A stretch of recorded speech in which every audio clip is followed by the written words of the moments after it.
The end of winter on our farm has been absolutely beautiful, and we're starting to feel that warm air in the breeze, and we're getting excited about spring. And if you've been following along on Instagram, you may have seen us put in this mature weeping willow. So far so good. She's doing really, really well. And in other news on the farm, I have been finishing up projects like cleaning up a concrete pile. So this will be a little bit of a surprise for anyone who's not been watching along on Instagram. The oval grass is growing. We've put in a fire pit area and a couple of other little things on the farm. But what we need to work on today is planting asparagus and strawberry plants. I'm just trying to think where it would actually look nice to have asparagus, because it's going to get tall. I'm tossing up this row or this row. I can clean this row up. It's got a couple of veg left over. I need to pull them out. Those 4 rows all have flowers, so we won't be putting them there. And then this row here is the red dahlias. I'm just leaving the space for that because they're already in the ground. And then that's the delphinium. Gee, I didn't think it would be so hard to decide. I think I'm going with this row. So let's go get everything we need and get out there and get that done.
Asparagus is quite easy to grow, and once you get it in the ground it can last decades.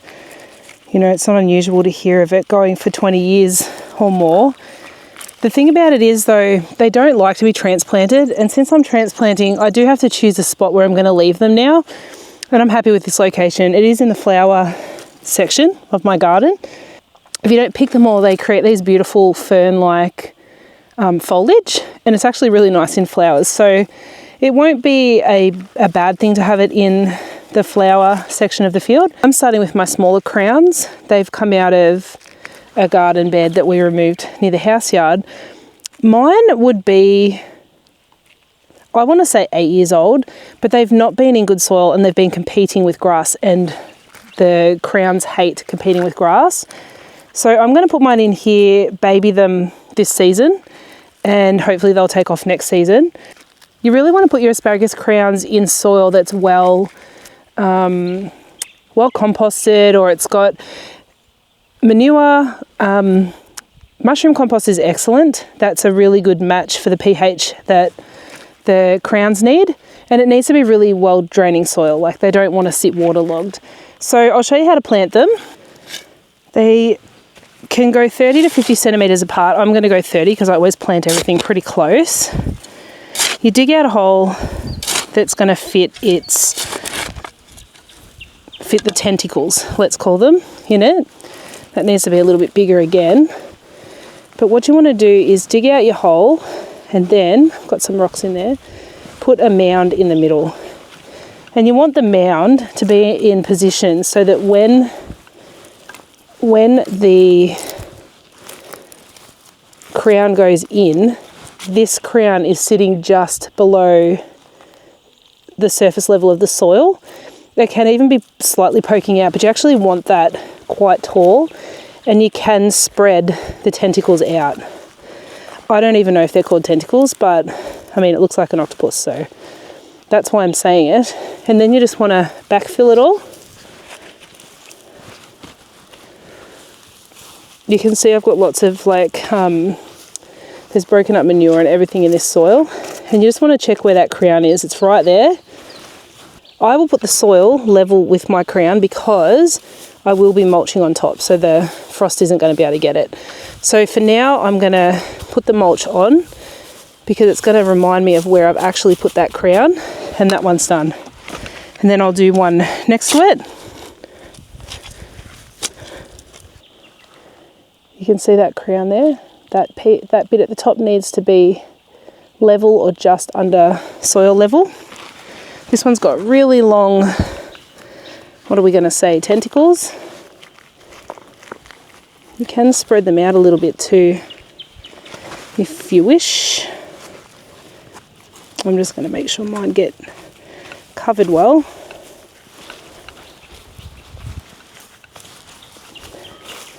And then backfill again.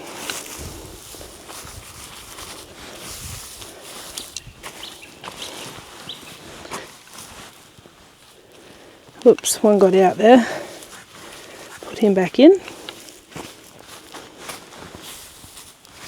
And then put some more mulch on there so I remember that that has been done. I'll go ahead and finish all of mine. I've got 3 different varieties. I don't know what they are. There's 2 green and 1 purple. So I'm just going to do my small corms here, the green. I'll put the purple in the middle and then I'll put the other green up the other end. Maybe one day we'll figure out what the varieties are. I actually can't remember what mine is and I was given the other 2. So I'm going to go ahead and finish this. But what you want to do when you are finished is water it in really, really well. And then you just wait. If you are going to have a late frost, you do want to protect the developing crown from that. I'll probably leave the net over until the threat of frost has finished. For us, it's not until mid-October.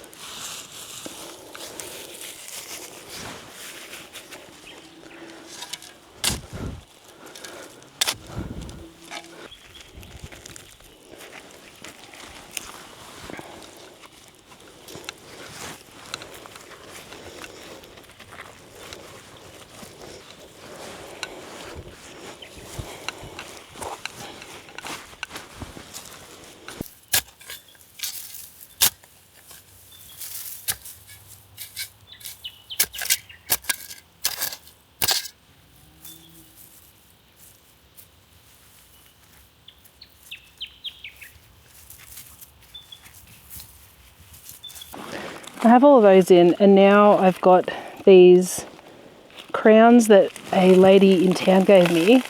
And since I'm already here and they've been lifted, I am going to try to separate them a little bit more just because they're quite big clumps.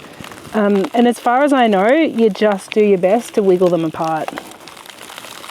You can use a sharp shovel and just go down the middle, but I'm going to try to preserve as much as I can. We've got 2. There are some big clumps that are going to be really hard to do that with, such as this. It's a really nice big clump. And you can see there it has already been separated. It's just been chopped straight down. You can do that. I mean, I could just get the shovel and just do a nice big clean cut in there.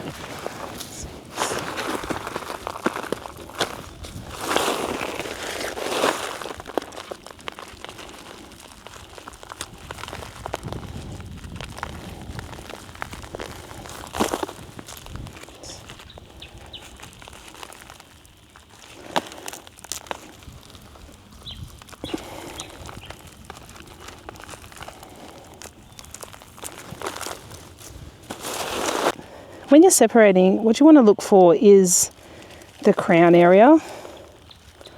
You can see where eyes are. That one's probably not the best example. I'll show you this one. Can you see those little swollen pieces there? They're the eyes. So you want to make sure each piece you separate has some eyes on it. If you're choosing to separate by hand, you can kind of feel, you can see them there and there. You can kind of feel a natural sort of area where it wants to break. That one I can't really feel. Another one, I might leave those 2. So we've got those. Now this one, it's going to be tricky, this one. You can see where the old asparagus spears have come out. This one was really sort of chopped up. I think it's going to be quite hard to break by hand. But we'll give it a go.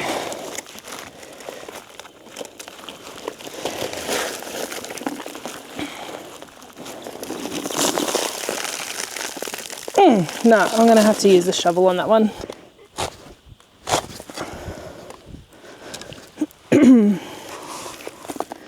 So 1, 2, 3. What if I could get that in half again? Can I?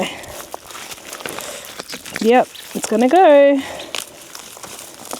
4, 5, 6, 7, 8, 9, 10, 11, 12, 13, 14, 15, 16, 17, 18. There's heaps.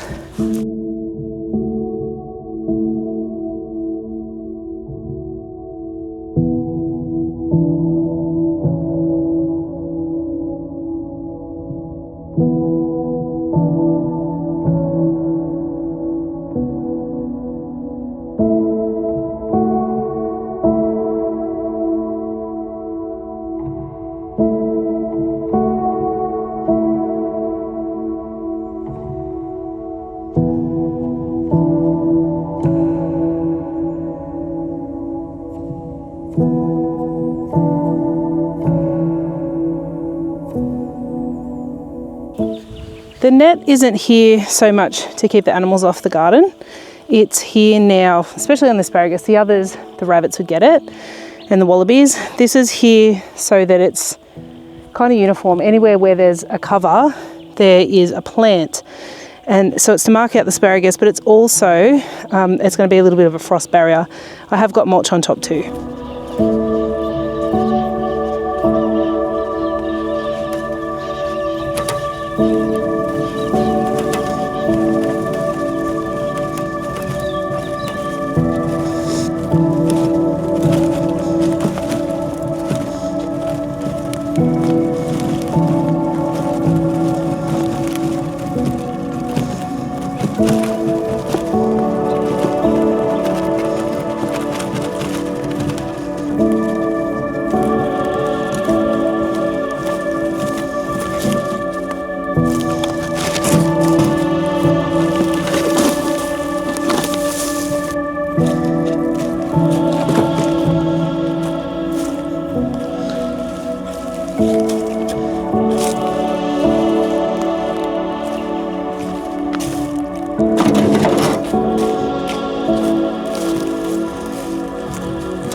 Hi everyone, it's day 2 and I've got to get these strawberries done today, but what I've realised is I'm actually putting them in the raised beds.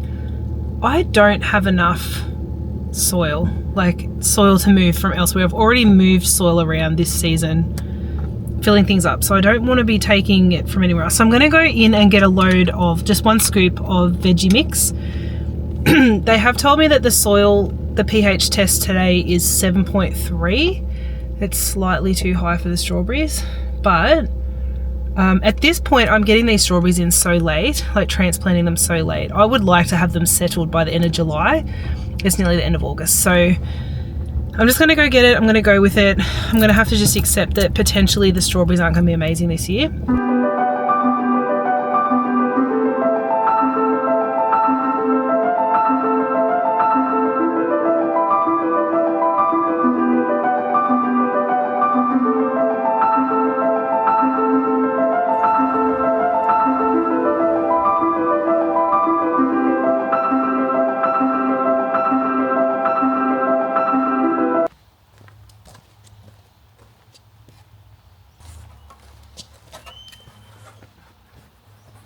I've been and picked up the soil. I've got some cardboard for underneath, and I'll show you what I'm about to do. It's supposed to be a mix of compost, mushroom compost, and cow manure, but it actually looks terrible, doesn't it? It doesn't look very good. It looks really hydrophobic as well.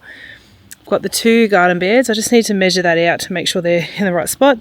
And I'm going to put them on top of these pieces of cardboard. My vain attempt at weed suppression, because we all know what happens. I'm now looking at this. I actually think I need to grab the tractor and quickly level this out. It's not quite level. And back when I tried to level this out, I didn't really know how to use the tractor, so it looked quite dodgy.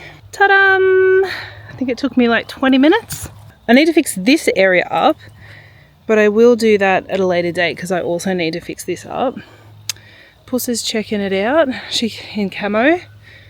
So now I'm just going to mark out where to put the things. Well, I actually think I'm going to put them here. So I've got like a nice wide open space there. And I'm putting in planter boxes there for a trellis. It looks pretty straight.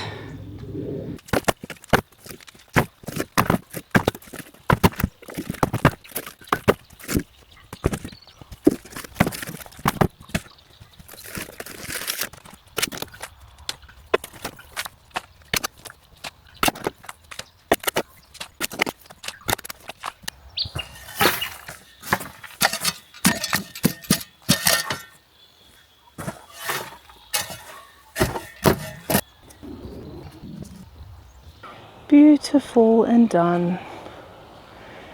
I think they're full enough too. I want to leave a little bit of a gap at the top so I can put mulch on top. They look great.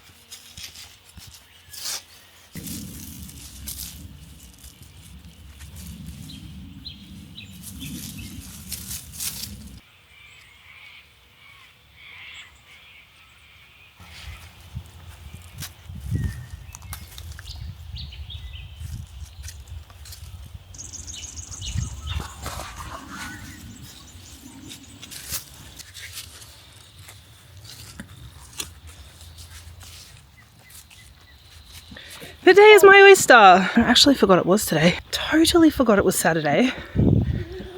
And it just means we can potter around doing whatever we want. So we're going to build strawberry beds.